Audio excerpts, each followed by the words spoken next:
ओम शांति। आज 20 जनवरी 2024।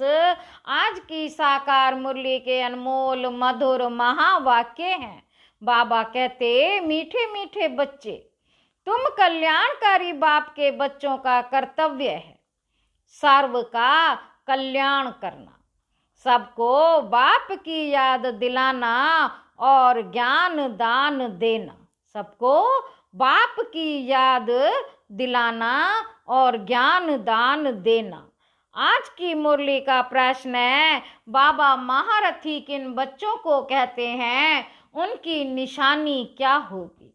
उत्तर है, जो अच्छी रीति पढ़ते और पढ़ाते हैं, जिन पर सदा बृहस्पति की दशा है। बाबा कहते, जो अच्छी रीति पढ़ते और पढ़ाते हैं, जिन पर सदा बृहस्पति की दशा है, जो अपनी और सर्व की उन्नति का सदा ख्याल रखते हैं, जो यज्ञ सेवा में हड्डियां देते हैं, जो बाबा के कार्य में मददगार रहते हैं, वह है महारथी।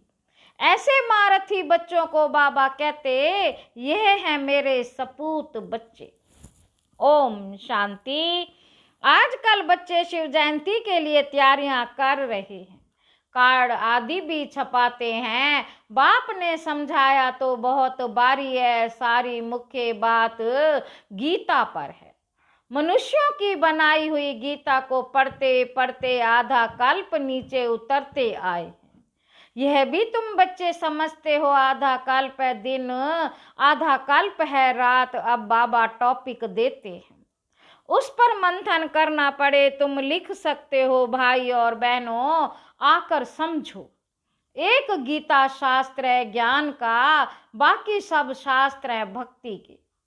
ज्ञान का शास्त्र एक ही है, जो पुरुषोत्तम संगम युग पर बेहद का बाप परम पिता परमात्मा त्रिमूर्ति शिव सुनाते हैं। या तो लिखना है, ब्रह्मा द्वारा सुना रहे हैं, जिससे 21 जन्म सदगति होगी। ज्ञान की गीता से 21 जन्म का वर्षा मिलता है। फिर 63 जन्म भक्ति की गीता चलती है, जो मनुष्यों की बनाई हुई है। बाप तो राजयोग सिखलाकर सदगति कर देते हैं, फिर सुनने की दरकार नहीं रहती। इस ज्ञान की गीता से दिन हो जाता है। यह ज्ञान का सागर बाप ही सुनाते हैं, जिससे 21 जन्म गति सदगति होती है, अर्थात 100% पवित्रता, सुख, शांति का अटल अखंड सतयुगी देवी स्वराज्य मिलता है। 21 जन्मों के लिए चढ़ती कला है होती है, मनुष्यों की बनाई हुई गीता से उतरती कला होती है। भक्ति की गीता और ज्ञान की गीता पर अच्छी तरह विचार सागर मंथन करना है। यह मूल बात है जो मनुष्य नहीं जानते। तुम लिखते हो त्रिमूर्ति शिव जयंती सो, श्रीमद् भागवत गीता जयंती सो, सर्व की सदगति भवंती। यह भी सुना सकते हो कि शिव जयंती सो, विश्व में शांति भवंती। मुख्य अक्षर बहुत जरूरी है, जिस पर ही सारा मदार है।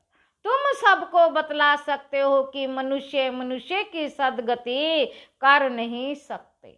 भगवान सदगति करने आते हैं पुरुषोत्तम संगम युग पर, जो अब हो रही है। यह 2-3 पॉइंट्स मुख्य हैं। शिव और कृष्ण की गीता का कंस्ट्रक्ट, शिव और कृष्ण की गीता का कॉन्ट्रास्ट तो है ही। त्रिमूर्ति शिव भगवान से संगम पर गीता सुनने से सदगति होती है। ऐसी पॉइंट्स पर जब कोई विचार सागर मंथन करे, तब औरों पर भी असर पड़े। मनुष्य की सदगति कभी कर नहीं सकते।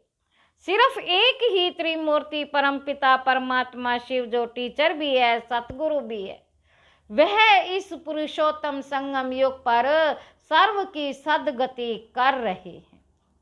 कार्ड में थोड़ी लिखत हुई पढ़ो, कार्ड में थोड़ी लिखत ही हो, ऊपर में लिख देना चाहिए कलयुगी कोड़ी जैसे पतित मनुष्य से सतयुगी हीरे जैसा पावन देवी देवता बनने का ईश्वरीय निमंत्रण।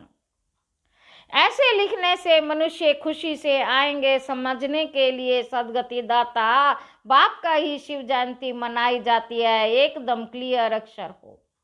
मनुष्य तो भक्ति मार्ग में कितने ढेर शास्त्र पढ़ते हैं, माथा मारते हैं, यहाँ 1 सेकंड में बेहद के बाप से मुक्ति जीवन मुक्ति मिलती है।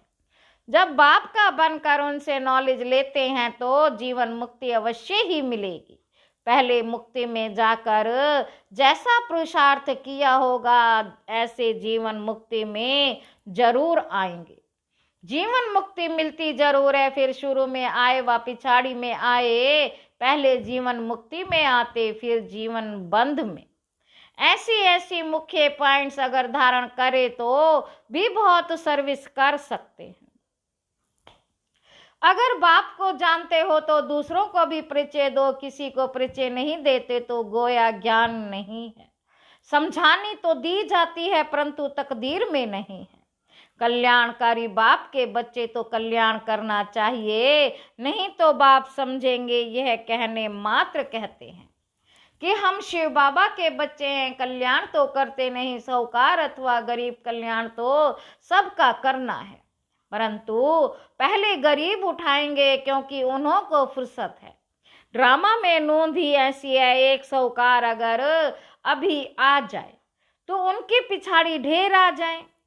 अब अगर महिमा निकले तो ढेरों के ढेर आ जाएं।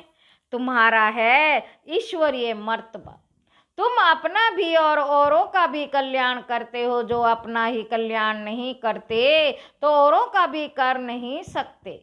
बाप तो है ही कल्याणकारी, सर्व का सदगति दाता, तुम भी मददगार हो ना। तुम जानते हो वह है भक्ति मार्ग की दशा, सदगति मार्ग की दशा एक ही है जो अच्छी रीति पढ़ते और पढ़ाते हैं। उन पर है बृहस्पति की दशा, उनको महारथी कहेंगे। अपनी दिल से पूछो, हम महारथी हैं, फलाने फलाने मिसल सर्विस करते हैं। प्यादे कभी किसी को ज्ञान सुना ना सके। अगर किसी का कल्याण नहीं करते तो अपने को कल्याणकारी बाप का बच्चा क्यों कहलाना चाहिए। बाप तो पुरुषार्थ कराएगा, इस यज्ञ सेवा में हड्डियां भी देनी चाहिए, बाकी सिर्फ खाना पीना सोना वह सर्विस हुई क्या। ऐसे तो जाकर प्रजा में दास दासी बनेंगे। बाप तो कहते हैं पुरुषार्थ कर नर से नारायण बनो, सुपूत बच्चों को देख बाप भी खुश होंगे। लौकिक बाप भी देखते हैं यह तो बहुत अच्छा मर्तबा पाने वाला है तो देख कर खुश होंगे। पारलौकिक बाप भी ऐसे कहते हैं, बेहद का बाप भी कहते हैं हम तुमको विश्व का मालिक बनाने आए हैं। अब तुम औरों को भी बनाओ, बाकी सिर्फ पेट की पूजा करने से क्या फायदा होगा। सबको सिर्फ यही बताओ कि शिव बाबा को याद करो, भोजन पर भी 1-2 को बाप की याद दिलाओ, तो सब कहेंगे इनकी शिव बाबा से बहुत प्रीत है। यह तो सहज है ना, इसमें क्या नुकसान है। टेव आदत पड़ जाएगी तो खाते रहेंगे और बाबा को भी याद करते रहेंगे। देवी गुण भी जरूर धारण करने हैं। अभी तो सब पुकारते हैं, है पतित पावन आओ, तो जरूर पतित है। शंकराचार्य भी शिव को याद करते हैं क्योंकि वही पतित पावन है। आधा कल्प भक्ति करते हैं फिर भगवान आते हैं। कोई साहब का थोड़े ही पता है। बाप समझाते हैं यज्ञ तप दान से मैं नहीं मिलता, यज्ञ तप दान से मैं नहीं मिलता हूँ। इसमें गीता भी आ जाती है, यह शास्त्र आदि पढ़ने से कोई की सदगति नहीं होती। गीता वेद उपनिषद सब भक्ति मार्ग के हैं। बाप तो बच्चों को सहज राजयोग और ज्ञान सिखलाते हैं, जिससे राजाई प्राप्त कराते हैं। इनका नाम ही है राजयोग। इसमें पुस्तक की कोई बात नहीं। टीचर स्टडी कराते हैं पद प्राप्त कराने के लिए, तो फॉलो करना चाहिए। सबको बोलो शिव बाबा को याद करो, वह हम सब आत्माओं का बाप है। शिव बाबा को याद करने से विकर्म विनाश होंगे। एक दो को सावधान करो, उन्नति को पाना है। जितना याद करेंगे उतना अपना ही कल्याण है। याद की यात्रा से सारे विश्व को पवित्र बनाएंगे। याद में रहकर भोजन बनाओ तो उसमें भी ताकत आ जाएगी। इसलिए तुम्हारे ब्रह्मा भोजन की बहुत महिमा है। वह भक्ति लोग भोग लगाते हैं तो भी राम राम कहते रहते हैं, राम नाम का दान देते हैं। तुमको तो बुद्धि में घड़ी घड़ी बाप की याद रहनी चाहिए। बुद्धि में सारा दिन ज्ञान रहना चाहिए। बाप के पास सारी रचना के आदि मध्य अंत का ज्ञान है ना। ऊंचे से ऊंचा भगवान है, तुम उनको याद करेंगे तो ऊंच पद प्राप्त करेंगे। फिर दूसरे किसको याद ही क्यों करें? बाप कहते सिर्फ मुझे याद करो, तो दूसरे सब छोड़ने पड़ते हैं। यह है व्यभिचारी याद। अगर याद नहीं पड़ती तो गांठ बांध लो। अपनी उन्नति के लिए, ऊंच पद पाने के लिए पुरुषार्थ जरूर करना है। हमको भी टीचर बनाने वाला शिव बाबा हमारा टीचर है। तुम सब पंडे हो ना, पांडों का काम है रास्ता बताना। इतना सारा ज्ञान पहले थोड़े ही तुम्हारे में था। सब कहते हैं पहले तो जैसे पाई पैसे की पढ़ाई थी सो तो जरूर होगा। ड्रामा अनुसार कल्प पहले मिसल पढ़ते रहते हैं, फिर कल्प के बाद भी ऐसे ही पढ़ेंगे। पिछाड़ी में तुमको सब साक्षात्कार होंगे। साक्षात्कार होने में देरी नहीं लगती है। बाबा को जल्दी जल्दी साक्षात्कार होते गए। फलाना फलाना राजा बनेंगे, ये ड्रेस होगी। शुरू में बच्चों को बहुत साक्षात्कार होते थे, फिर अंत में बहुत होंगे। फिर याद करेंगे।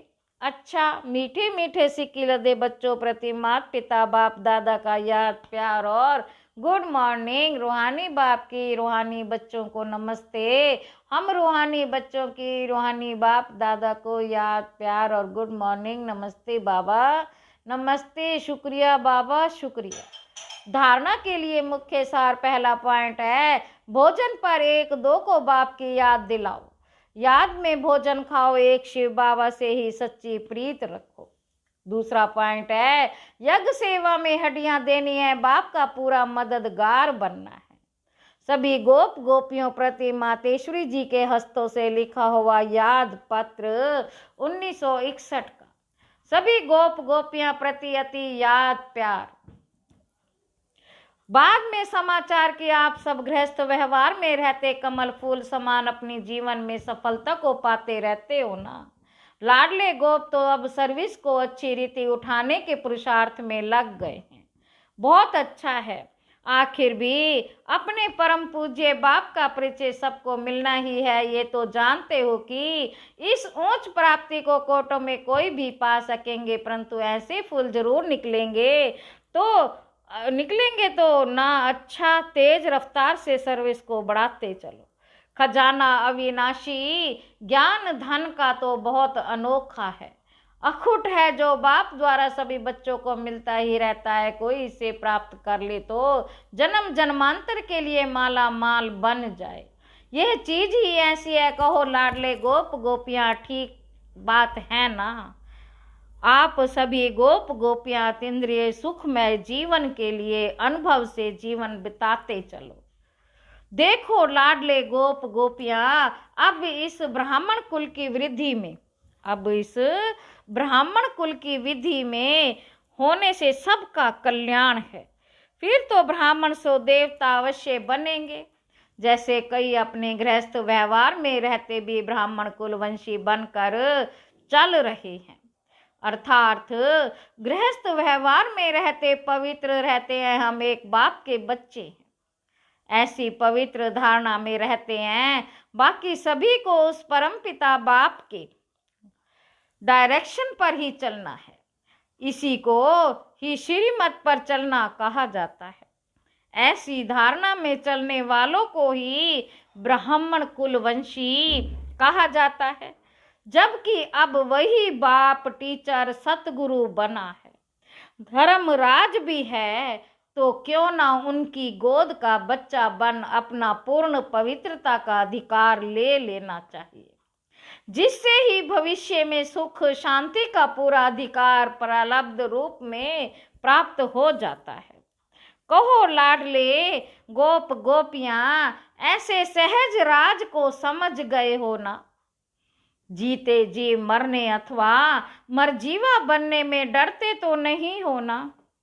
बाबा कहते आज ये पत्र हर एक के अपने अपने नाम से समझें और अपना अपना पत्र समझकर पढ़ें अथवा सुने, और माँ का प्यार भी हर एक अपने नाम से पाए।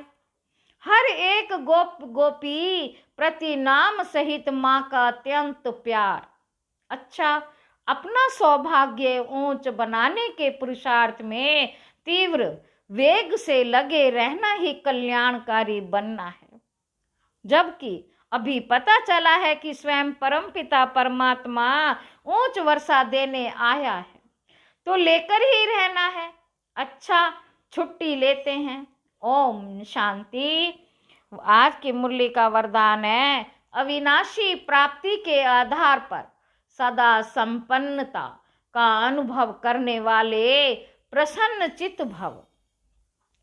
संगम युग पर डायरेक्ट परमात्म प्राप्ति है। वर्तमान के आगे भविष्य कुछ भी नहीं है, इसलिए आपका गीत है जो पाना था वो पा लिया। इस समय का गायन है, ए प्राप्त नहीं कोई वस्तु, ए प्राप्त नहीं कोई वस्तु ब्राह्मणों के खजाने में। यह अविनाशी प्राप्तियां हैं, इन प्राप्तियों से संपन्न रहो तो चलन और चेहरे से सदा प्रसन्नता की विशेषता दिखाई देगी। कुछ भी हो जाए, सर्व प्राप्तिवान अपनी प्रसन्नता छोड़ नहीं सकते। स्लोगन है, परमात्म प्यार के अनुभवी बनो। परमात्म प्यार के अनुभवी बनो तो कोई भी रुकावट रोक नहीं सकती।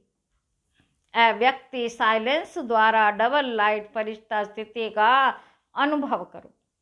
कोई भी आपके समीप संपर्क में आए तो महसूस करे कि यह रूहानी है, अलौकिक है। अपने पूर्वजपन की स्मृति से सभी आत्माओं की पालना शांति की शक्ति से करो। आपका फर्ज है अशांति के वायुमंडल में आत्माओं को शांति का दान देकर उनमें शांति की सहन शक्ति की हिम्मत भरना। इसके लिए अपनी वृत्ति द्वारा मनसा शक्ति द्वारा विशेष सेवा करो। लाइट हाउस बन सर्व को शांति की लाइट दो। लाइट हाउस बन सर्व को शांति की लाइट दो। अच्छा, ओम शांति।